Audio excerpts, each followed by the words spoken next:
നല്ല അനുസരണയുള്ളവന് അതെ അതെ തുറന്നു വിട്ട് അങ്ങോട്ട് പോരും. ആളുടെ പ്രാഥമിക കർമ്മങ്ങളൊക്കെ നിർവഹിച്ചിട്ട് നമ്മൾ വിളിച്ചു കഴിയുമ്പോൾ അകത്തേക്ക് കയറും. അകത്തേക്ക് കയറും. പറഞ്ഞ് ഇരിക്കുകയൊക്കെ ചെയ്യുവോ? ഞാനല്ലേ അവിടെ വിളിച്ചു. അനുസരണയുള്ളതാണ്. നല്ല ചോക്ലേറ്റ് കളറാണുള്ളത്. മെയിലോ ഫീമെയിലോ? ഫീമെയിലാ. ആള് ഒരു 6 കുട്ടികളുണ്ടായി. അവരെല്ലാവരും സെയിലായി. എന്ത് കളറായിരുന്നു അത്? ബ്ലാക്ക് ആയിരുന്നു 4 ബാക്കി 2 ഇത് അമ്മയുടെ കളർ തന്നെ, ചോക്ലേറ്റ് കളർ. ഇത് ശരിക്കും നമുക്ക് വീട്ടിൽ വളർത്താൻ പറ്റും, പെറ്റ്സ് ആയിട്ട് ഉപയോഗിക്കാം. പിന്നെ ലാബ് പെറ്റ് ഡോഗ് ആണല്ലോ. വാച്ച് ഡോഗിനേക്കാൾ കൂടുതൽ ലാബ് പെറ്റായിട്ട് നമുക്ക് എല്ലാവരോടും ഇണങ്ങി വളർത്താൻ കഴിയുന്ന ഒരു ഡോഗാണ് ശരിക്കും പറഞ്ഞാൽ. ഇത് കടിക്കൊന്നുമില്ല? ഇല്ല, ഒന്നും ചെയ്യില്ല. ഒന്നും ചെയ്യൂല അല്ലേ?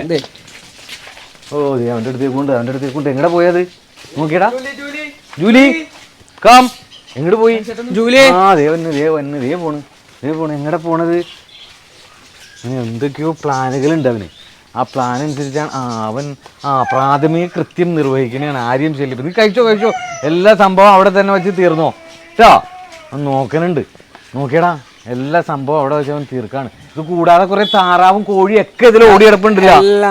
എല്ലാം ഇതിന്റെ ഒപ്പം എല്ലായിട്ടും ഇണക്കാണ്. ഈ ജൂലി വല്ല താറാവിനെയോ കോഴീനെയോ പിടിച്ചിട്ടുണ്ട്? ഒന്നും ചെയ്യില്ല. കുഴപ്പമില്ല. എല്ലാവരുമായിട്ട് നല്ല കൂട്ടിലാണ്, നല്ല മുഹബത്താണ്. എന്തായാലും ജൂലിനെ കാണുമ്പോ തന്നെ എങ്ങനെയുണ്ട് നായിപ്പ? ജൂലി വന്നിട്ടുണ്ട്. ജൂലി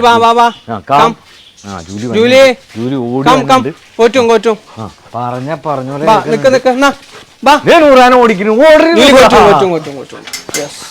അവിടെ